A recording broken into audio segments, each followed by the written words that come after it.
School वाले minority वाला है, वो माइनॉरिटी चोर मौसियाई है। यहाँ पे छूटेगा बहुत ही ऐसे होते, मारा भी बहुत होती है। नाइफ लेके आना, चाकू लेके आना, अगर तुम एक धागा नहीं पहने देते हो तो तुम चाकू कैसे अंदर लेके आने दे सकते हो? अहमदाबाद का 7 डे एडवेंटिस्ट स्कूल एक बार फिर विवादों में है। मंगलवार को यहाँ एक छात्र ने दूसरे छात्र को छुरा मारकर हत्या कर दी और जिसके बाद आप देख सकते हैं यहाँ स्कूल में, अगर आप स्कूल के कंपाउंड में देखें तो लगातार जो पीड़ित छात्र है, जो मृतक छात्र है, उसके समर्थन में उसके परिवार और समाज के लोगों के अलावा कई सामाजिक और धार्मिक संस्था के लोग भी यहाँ पर इकट्ठा हुए हैं। उनका ये कहना है कि आखिर स्कूल के अंदर एक 8वीं क्लास का बच्चा कैसे चाकू लेकर के, छुरा लेकर के स्कूल में आ गया। और आपको बता दें कि चौंकाने वाली बात यह है कि जो मृतक छात्र है वो हिंदू है और जिसने हमला किया वो छात्र मुस्लिम है और इस वजह से मामले ने एक धार्मिक रूप भी यहाँ पे ले लिया है। यहाँ कई संस्थाओं के लोग भी पहुंचे हैं।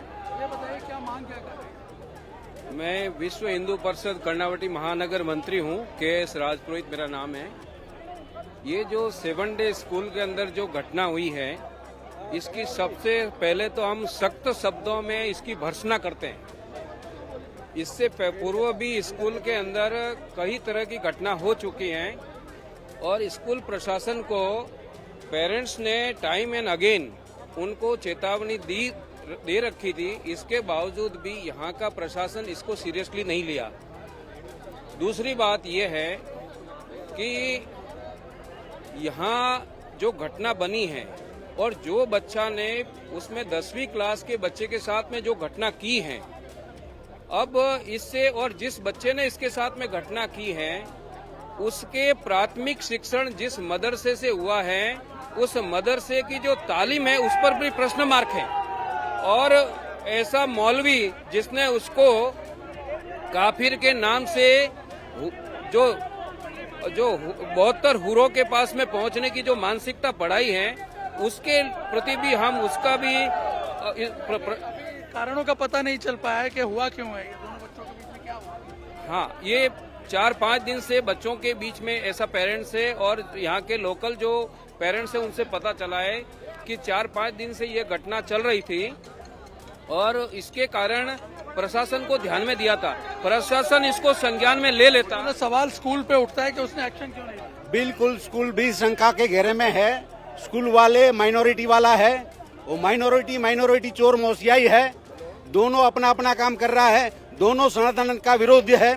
तो इसीलिए भारत में अब सीधा फैसला होना चाहिए कि या तो माइनॉरिटी की स्कूल में सिर्फ माइनॉरिटी ही पढ़े, सनातन के और कोई न पढ़े, क्योंकि ये माइनॉरिटी वाले सब चोर एक हो गए हैं। अहमदाबाद के 7 डे एडवेंटिस्ट स्कूल में हुई विद्यार्थी हत्या के मामले की जांच अब अहमदाबाद क्राइम ब्रांच को सौंप दी गई है। हमारे साथ क्राइम ब्रांच के जेसीपी शरद सिंघल साहब हैं। सर, ये बताइए कि जो ये मामला था, आपने देखा जिस प्रकार से गंभीर स्वरूप ले लिया, एक सोशल प्रोटेस्ट इसको लेकर के खड़ा हो गया, इस वक्त केस का स्टेटस क्या है? क्योंकि लोगों का सबसे पहला आरोप ये लग रहा है कि इस पूरे मामले की जांच ठीक तरह से नहीं हो रही है। जी, ये बात सही है कि इनकी एक ऐसी एप्रीहेंशन थी कि तपास ठीक से नहीं हो रही है और तपास एक प्रोफेशनल एजेंसी को दी जाए। तो इमीडिएटली ये मांग मैंने सीपी साहब को रखी और जो लास्ट मीटिंग आगेवानों और इनके आगेवानों के साथ और रिलेटिव्स के साथ हुई, तो उसकी जो एक पहली डिमांड यही थी कि क्राइम ब्रांच को ट्रांसफ़र की जाए। क्राइम ब्रांच को तपास ट्रांसफ़र हो रही है और क्राइम ब्रांच इसको तपास करेगी। दूसरा ये था कि कल क्राइम है उसको डिस्ट्रॉय करने की कोशिश की, तो वो उसके लिए एफएसएल को बुला लिया गया है। एफएसएल सीन ऑफ क्राइम को पूरा चेक करेगी और अगर लगेगा कि उसमें कोई एविडेंस टेम्परिंग हुई है तो उसके हिसाब से कायदेशीर कार्रवाई करेंगे। तीसरा ये था कि सीसीटीवी फुटेज के साथ टेम्परिंग हुई है, तो हमारी टेक्निकल टीम को भी बुला लिया गया है। अभी तक का स्टेटस ऐसा है कि 2 लड़कों को पुलिस ले आई है और जो वेपन है, चक्कू है, वो भी पुलिस ने बरामद कर लिया है।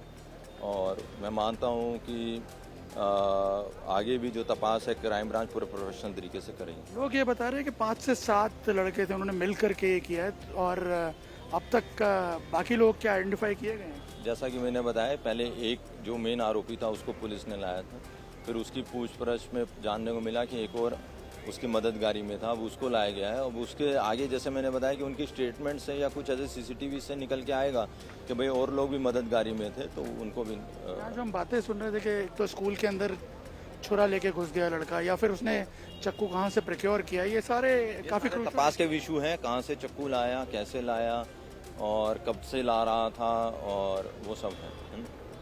फिलहाल जो एक मांग उठ रही थी बच्चे की डेड बॉडी यहाँ लेकर के आई जाए शमशान यात्रा के दौरान, क्या वो इशू अब रिजॉल्व हो गया क्राइम ब्रांच? हाँ, क्राइम ब्रांच को ट्रांसफ़र होने के बाद उनके अब अश्योरेंस है, और मैंने भी दिया है कि व्यवस्थित प्रोफेशनल रीति इन्वेस्टिगेशन होगी और वो लोग अब शमशान घाट ही लेके जा रहे हैं, स्कूल में अब डेड बॉडी नहीं लेके आएंगे। धन्यवाद। ये थे क्राइम ब्रांच के जेसीपी शरद सिंघल साहब जो बता रहे हैं कि अब मामला जो है उसको फिलहाल रिजॉल्व कर लिया गया है, क्योंकि क्राइम ब्रांच को इन्वॉल्व किया गया है इन्वेस्टिगेशन में, और उसके साथ साथ लोगों में भी अब एक विश्वास रिस्टोर करने की कोशिश की जा रही है यहाँ पे, और साथ ही ये एश्योर किया जा रहा है कि जितने भी लोग इस घटना में इन्वॉल्व होंगे उन सब के खिलाफ कार्रवाई की जाएगी। यहाँ तक कि स्कूल प्रशासन की यदि कोई भी लापरवाही या कोई क्रिमिनल इंटेलिजेंस भी बाहर आता है तो उसके खिलाफ भी कार्रवाई की जाएगी। पहली बात तो कि स्कूल के बच्चों के यहाँ पे बहुत क्राउड है, और ये बच्चे इतने स्कूल के छूटने के बाद यहाँ पे इतनी धमाल होती है कि मारा मारी पे सब आ जाते हैं। तो ये आम बात है, यहाँ पे छूटने के बाद बहुत ये चीजें होती है, मारा मारी भी बहुत होती है। तो बच्चे की इसमें बच्चे इतना क्राउड रहते हैं कि जिसके कोई हद ही नहीं है।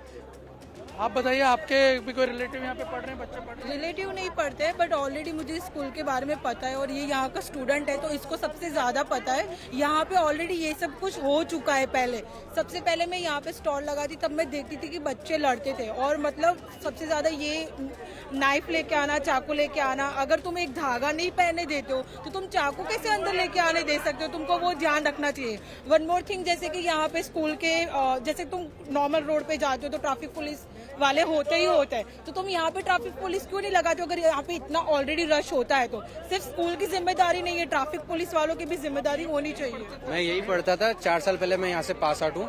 ये सब झगड़े वगैरह यहाँ पे कोई पहली बार नहीं हुआ, ये हमेशा से होता है।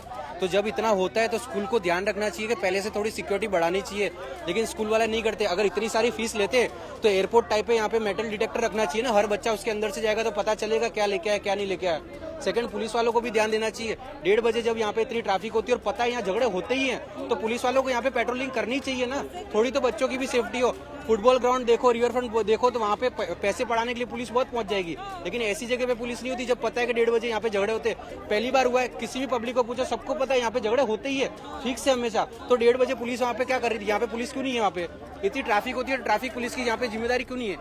और स्कूल वालों को भी इस चीज का ध्यान रखना चाहिए कि इस तरीके का माहौल बन रहा है तो आपकी सिक्योरिटी कहाँ पे?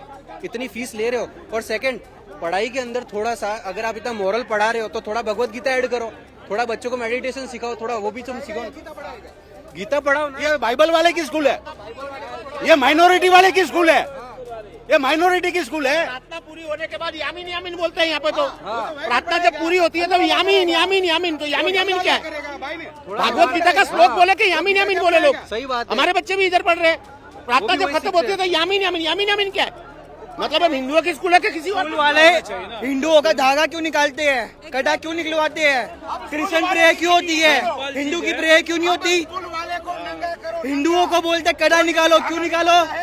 हाथ हिंदुओं के हाथ से धागा निकलवाते क्यों निकालते? धागा निकाल देते हैं तो चाकू लेके बच्चा आए कैसे? आया तो पीछे का गेट से ही आया, तो वहाँ गार्ड तो ऑलरेडी रहते हैं। तुम्हारा गार्ड क्या कर रहा था? हम अपने बच्चे को छोड़ के जाते हैं, किस जवाबदारी पे जाते हैं कि हमारा बच्चा 6 घंटा यहाँ पढ़ने आता है।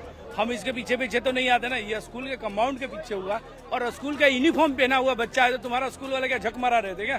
सिंपल चीज, अगर गार्ड है, बाउंसर रखे हो, ये किस लिए? अगर मेरा लड़का इधर सिगरेट पी रहा है। देख सकते हैं कि सबसे बड़ा सवाल जो उठ रहा है वो हो रहा है स्कूल की व्यवस्था को लेकर के, कि आखिर स्कूल में ये किस प्रकार की व्यवस्था थी कि इस प्रकार से बच्चों की जो सुरक्षा है वो खतरे में आ गई है।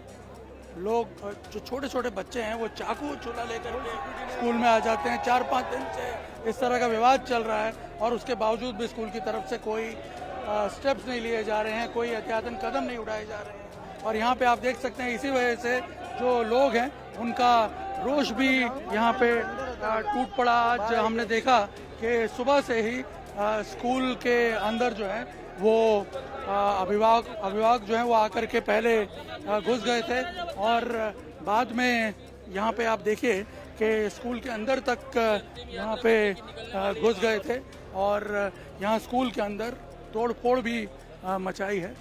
यहाँ पे आपको जगह जगह स्कूल के अंदर उस तोड़फोड़ के जो निशान हैं वो भी देखने को मिलेंगे। यहाँ पे अगर आप देखें जो पेरेंट्स हैं और उनके समर्थक वो यहाँ आ गए थे और यहाँ आप देखिए अगर इन कमरों में घुस करके कैसे तोड़फोड़ मचाई है, किस प्रकार से सामान जो है वो पूरा अंदर तोड़ दिया। स्कूल के कई ऐसे एरियाज़ हैं जहाँ पर ये पेरेंट्स और उनके समर्थक जो हैं वो स्कूल बंद करने की मांग को लेकर के यहाँ आज घुस आए और अभी तक यहीं बाहर आप देख सकते हैं डटे हुए हैं।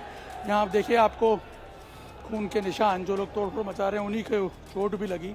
यहाँ आप देखिए किस प्रकार से जो कमरे हैं उनमें तोड़फोड़ मचाई गई, लॉबीज़ में तोड़फोड़ मचाई गई, क्लासेस के जो कांच हैं वो यहाँ पे तोड़ दिए गए और उसी वक्त पुलिस यहाँ पहुँची और इस उत्पात को रोका गया क्योंकि लोगों में काफ़ी गुस्सा था, काफ़ी रोष था।